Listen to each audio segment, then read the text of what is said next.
सुप्रभात मेरे प्रिय छात्रों। आज मैं आप सबको संस्कृत शब्द रूप परिचय देना चाहूँगा। आज की यह कक्षा में मैं यह बताऊँगा कि वास्तव में संस्कृत अत्यंत सरल भाषा है। हम सब यदि इसकी तकनीक को समझ लें तो संस्कृत कदापि मुश्किल भाषा हो नहीं सकती। आज मैं इस शब्द रूपों की तकनीक के ऊपर कुछ बात करूंगा ताकि हम स्वयं अनेक शब्द रूप अपने आप बना सकें। तो चलिए शब्द रूप की प्रारंभिक स्थिति को जानते हुए बाद में शब्द रूपों की निर्माण विधि पर चर्चा करेंगे। आप जानते हैं हिंदी या अन्य भाषाओं में दो लिंग होते हैं, पुल्लिंग और स्त्रीलिंग, परंतु संस्कृत में तीन लिंग होते हैं, पुल्लिंग, स्त्रीलिंग और नपुंसकलिंग। पुल्लिंग: बालः, छात्रः, नरः, अश्वः, गजः इत्यादि शब्द पुल्लिंग होते हैं। परंतु किस आधार पे? यदि किसी भी शब्द के अंत में यदि अ हो तो वह अकारांत पुल्लिंग होते हैं। जैसा हम देख रहे हैं, अंतिम स्वर क्या है? बाला में अ, छात्रा में अ, नरा में अ। इस आधार पे ये पुल्लिंग शब्द हैं। स्त्रीलिंग: शब्द के अंत में यदि आ स्वर हो, जैसे बाला, छात्रा, अध्यापिका, शिक्षिका इत्यादि, तो स्त्रीलिंग होते हैं। ऐसे ही नारी, नदी, लक्ष्मी इत्यादि भी होते हैं। नपुंसकलिंग: जिस शब्द के अंत में अंतिम स्वर आ हो और बाद में म हलंत हो, वह प्रायः नपुंसकलिंग ही होते हैं। जैसे यहाँ देखिए, फलम में अंतिम स्वर क्या है? अ। पत्रम में क्या है? अ। पुस्तकम में क्या? अ। इस आधार पे अकारांत नपुंसकलिंग शब्द हैं। इसी प्रकार संस्कृत में वचन भी तीन होते हैं, एक वचन, द्विवचन और बहुवचन। प्रायः इंग्लिश में और हिंदी में हम सभी देखते हैं एक वचन और बहुवचन होते हैं, मात्र संस्कृत में ही द्विवचन का भी विधान किया गया है। यहाँ पे देखिए, एक वचन और द्विवचन और बहुवचन। यहाँ पे इसमें एक वचन में बालः, बालः विसर्ग है, ऐसे बालौ, बालः। यहाँ पे एक बालक, दो बालक, अनेक बालक। यहाँ इससे भाव यह है कि इस चित्र में बताया जा रहा है तीन बच्चे हैं, परंतु यहाँ तीन से अधिक भी होने पर ही वाक्य बहुवचन ही होता है। इसी प्रकार आप वाक्यों को परिवर्तन भी कर सकते हैं। जैसे मान लीजिए, बाल के स्थान पे मैं गज शब्द डालूं तो गजः, गजौ, गजः, अश्वः, अश्वौ, अश्वः, नरः, नरौ, नरः इत्यादि शब्द करने से तीन वचन हो सकते हैं। जैसे कि अश्वः, अश्वौ, अश्वः, एक घोड़ा, दो घोड़े, अनेक घोड़े। यहाँ पे देखिए, एक वचन, द्विवचन और बहुवचन। जैसे यहाँ पे एक वचन में शिक्षिका, शिक्षिके और बहुवचन शिक्षिका, यानी एक शिक्षिका, अनेक शिक्षिका, दो शिक्षिकाएं, अनेक शिक्षिकाएं।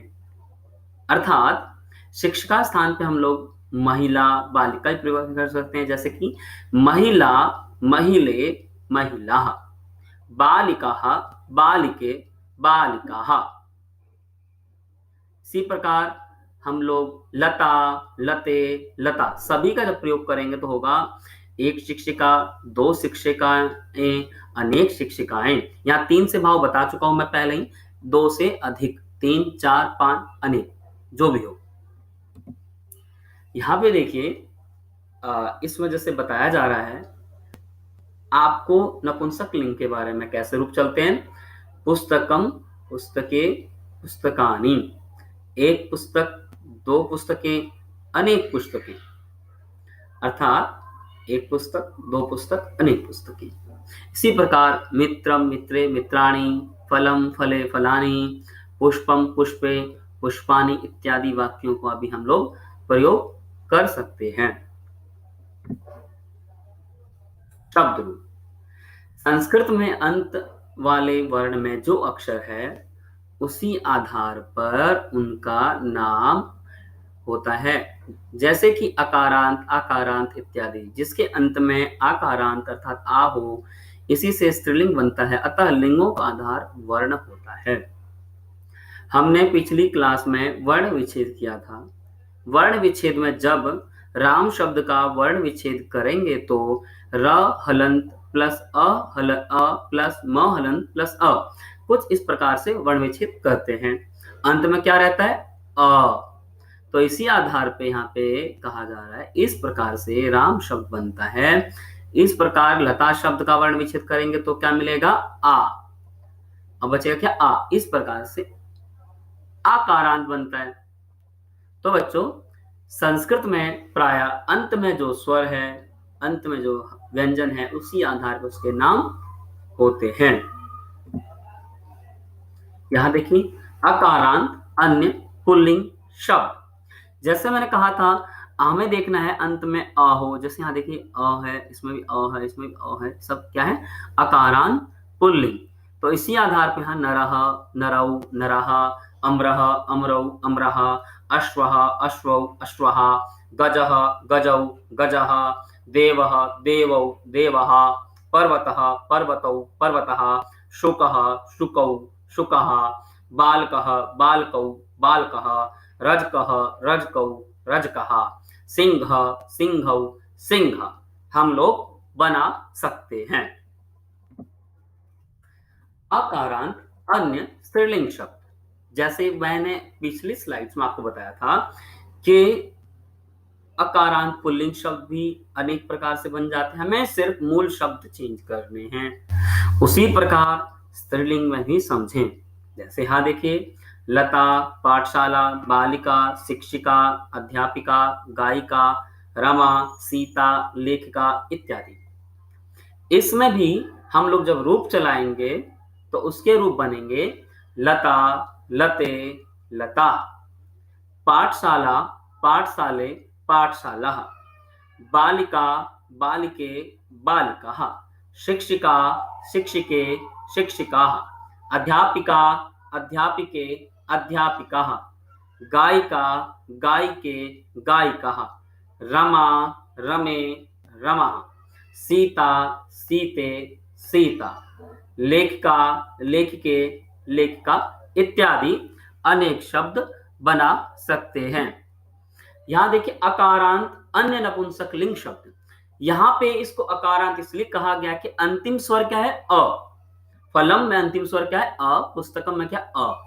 इस आधार पे इसे अकारांत कहा गया है। परंतु हम सामान्य तौर पर समझ सकते हैं, जिसके अंत में म हलंत हो, प्राय वे शब्द नपुंसक लिंग में दिखते हैं। यहां देखिए, मैंने एक अकारांत पुल्लिंग शब्द प्रयोग करने की सोची है। आप लोग ध्यान से देखिए, अपनी नोटबुक लेके बैठेगा और उसमें जैसे मैं परिवर्तन कर रहा हूं, उसी आधार पे अनेक अकारांत पुल्लिंग शब्द को लिखिए। उससे आप बहुत जल्दी सभी अकारांत पुल्लिंग शब्द प्रयोग करना सीख जाएंगे। तो क्या करना? सबसे पहले बिल्कुल सावधानी पूर्वक जिस प्रकार से मैं इस वक्त दिखा रहा हूं, उसी प्रकार से आप भी अपनी नोटबुक में लिखिए। जैसे मैंने यहां पे क्या किया, राम शब्द रूप लिया। जैसे हम लोग प्राय प्रयोग करते हैं, यहां पे देखिए हम लोग प्रयोग करते हैं रामः, रामौ, रामः। राम, एक राम, दो राम, अनेक राम। राम को, दो राम को, अनेक राम को, राम के द्वारा, दो राम के द्वारा, अनेक राम के द्वारा। रामायण में होता है राम के लिए, रामाभ्याम में दो रामों के लिए, रामेभ्या अनेक रामों के लिए। रामात राम से अलग होने का अर्थ में है, रामाभ्याम में दो रामों से अलग होने का अर्थ में है, रामेभ्या अनेक रामों से अलग होने का अर्थ में है। रामस्य, राम का, रामयो दो रामों का, रामानाम अनेक रामों का, रामे राम में, रामयो दो रामों में, रामेशु अनेक रामों में। यहाँ राम शब्द के स्थान पर आप नर भी लगा सकते हो, क्योंकि राम तो एक संज्ञा जैसे हम देख रहे हैं, तो नर शब्द लेने से हमें पता हो जाएगा कि वहां पे भाव बिल्कुल सही बैठेगा। तो प्रथमा, द्वितीया, तृतीया, चतुर्थी, पंचमी, षष्ठी, सप्तमी ही हमारे वास्तव में किस आधार बनता है? कारकों के आधार पे। प्रथमा का कारक कर्ता होता है, द्वितीय का कारक होता है कर्म, तृतीय का कारक होता है करण, चतुर्थी का कारक संप्रदान, पंचमी का कारक होता है अपादान, षष्ठी का संबंध, सप्तमी का अधिकरण। इसके व्यक्तिगत विशेष चिन्ह होते हैं, जैसे प्रथमा में ने, द्वितीय को, तृतीया में से के द्वारा, चतुर्थी में के लिए, पंचमी में से पृथक होना, षष्ठी में का के की, रा रे री, सप्तमी में पे पर। तो उस हिसाब से अर्थ आप स्वयं भी बना सकते हैं। जैसे तृतीया में रामेण, तो यहाँ राम के द्वारा, गजेन हाथी के द्वारा, अश्वेन घोड़े के द्वारा, इस प्रकार से अनेक अर्थ आप स्वयं बनाकर लिख सकते हैं। तो हम लोग क्या करेंगे, उत्तर पुस्तिका पे सर्वप्रथम राम शब्द के प्रत्यय अलग करेंगे इस प्रकार से। यहाँ देखिए, मैंने राम शब्द को अलग लिखा है, उसके हेल्पिंग वर्ब्स यानी जो उसमें हेल्प करते हैं, जो प्रत्यय होते हैं, जो कॉमन हर जगह चलेंगे, उसको मैंने अलग किया। आप लोग भी देखिए यहाँ कैसे अलग किया गया है। यहाँ देखिए, मैंने राम शब्द से ये विसर्ग अलग कर दिया, फिर रामों से ये अलग कर दिया, ऐसे यहाँ ये, और रामम में ये कॉमन है, ये वाला कॉमन है, ये कॉमन है। इस प्रकार से मैंने जो भी कॉमन चीजें हैं, बस राम शब्द को अलग कर दिया और उसके अंत वाले सारे जो प्रत्यय हैं उनको अलग लिख दिया। इससे हमारा रूप कुछ इस प्रकार से आएगा। अब आप क्या करेंगे, राम शब्द के स्थान पे अनेक शब्दों का प्रयोग करिए। आप पाएंगे आप 95% सही शब्द रूप लिख पा रहे हैं। एक बार 10-12 बार आप अभ्यास घर पे कीजिएगा। मैं पूर्णतः कह रहा हूं, इस प्रकार से हम जो अभ्यास करेंगे, हमारे शब्द रूप बिल्कुल उचित लिखे जाएंगे। एक बार देखिए प्रयोग, जैसे मैंने यहाँ पे अलग कर लिया, अब मैं दूसरा शब्द ले रहा हूं, इस प्रकार से हम लिखेंगे। आप लोग चाहें तो इसका स्क्रीनशॉट भी ले सकते हैं और उत्तर पुस्तिका लिख भी सकते हैं। आपको ये बिल्कुल इसी प्रकार से लिखने जैसे यहाँ लिखा हुआ है। आप देखेंगे हमने इसमें से इन चीजों को अलग कर लिया। अब क्या है, जैसे हमने राम शब्द को अलग कर दिया, ऐसे बालक, गज, अश्व, कोई भी शब्द लिख सकते हैं हम लोग यहाँ पे। चलिए लिखते हैं, जैसे मैं आपको एक प्रयोग दिखा रहा हूं यहाँ पे, आप अच्छे से लिख लीजिए, क्योंकि इसी आधार पे आप सभी प्रकार के अकारांत पुल्लिंग शब्द रूप बना पाएंगे, और यही आधार है अनेक अकारांत पुल्लिंग शब्द रूपों का भी। यहां देखिए, मैं नया प्रयोग कर रहा हूं। यहां मैंने नर शब्द इसमें जोड़ने की कोशिश की है। जोड़ने पर मेरा शब्द रूप इस प्रकार से बन रहा है, जैसे आप देख ही रहे हैं। यहाँ पे मैंने नर शब्द लिया, ऐसे गज, अश्व, कोई भी आप अकारांत शब्द ले सकते हैं, मात्र हमें प्रत्यय अलग से लिखने हैं। तो जैसे मैंने ये शब्द लिया यहाँ पे, तो आगे क्या बनता है ये देखते हैं। अब जब मैंने ऐसे शब्द लिए, ऐसे प्रत्यय लिए, तो आगे जाके मेरे जुड़ने पे ऐसे शब्द बनते हैं कुछ इस प्रकार से। नरः, नरौ, नरः, नरम, नरौ, नरान, नरेन, नराभ्याम, नरौ, नराय, नराभ्याम, नरेभ्यः, नरात्, नराभ्याम, नरेभ्यः, नरस्य, नरयो, नरानाम, नरे, नरयो, नरेषु। ये जो परिवर्तन है, इस परिवर्तन का मुख्य आधार मैंने नर शब्द बस अलग से लिखा, राम शब्द में राम हटा दिया। आगे और भी प्रयोग देखते हैं, परंतु उससे पहले एक नियम जानना बहुत जरूरी है, जो आगे मैं आपको बताऊंगा। अब मैंने यहाँ पे जैसे एक बालक शब्द रूप लिखा, जैसे हम देख रहे थे यहाँ पे हमने इस प्रत्यय में ही, इन्हीं प्रत्ययों में बालक शब्द लिखा। पर जब हमने बालक शब्द लिखा तो यहाँ कुछ परिवर्तन आया। है तो बालक भी अकारांत पुल्लिंग और नर भी अकारांत पुल्लिंग, पर क्या अंतर पाया, ध्यान से देखिए दोनों स्लाइड्स को। मैं बता रहा हूं, दो जगह परिवर्तन हम पाते हैं। पहला परिवर्तन है बालकेन, यहां पे अंतर आएगा। दूसरा परिवर्तन है, आप ध्यान से देखिएगा, यहाँ पे दिखा रहा हूं मैं। एक तो ये अंतर आ रहा है, दूसरा अंतर आ रहा है आपका बालकेशु और बालका नाम। बालका नाम में अंतर आ रहा है, यानी तृतीया एक वचन और षष्ठी बहुवचन, इन दो जगह अंतर आ रहा है। किस वजह से, क्या, उसके विषय में अभी आपको बता रहा हूं। परंतु ये ध्यान दीजिएगा, मात्र दो जगह अंतर आ रहा है। बालक नर और राम का करने पे, जब नर शब्द रूप से हम लोग बालक शब्द रूप बना रहे हैं, तो दो जगह विशेष अंतर हमें मिल रहा है। एक तो शब्द है हमारा तृतीया एक वचन और दूसरा षष्ठी बहुवचन। चलिए इसका रूल देखते हैं कुछ। इसका रूल कुछ इस प्रकार से है, नियम। र और श के बाद न का अण होता है।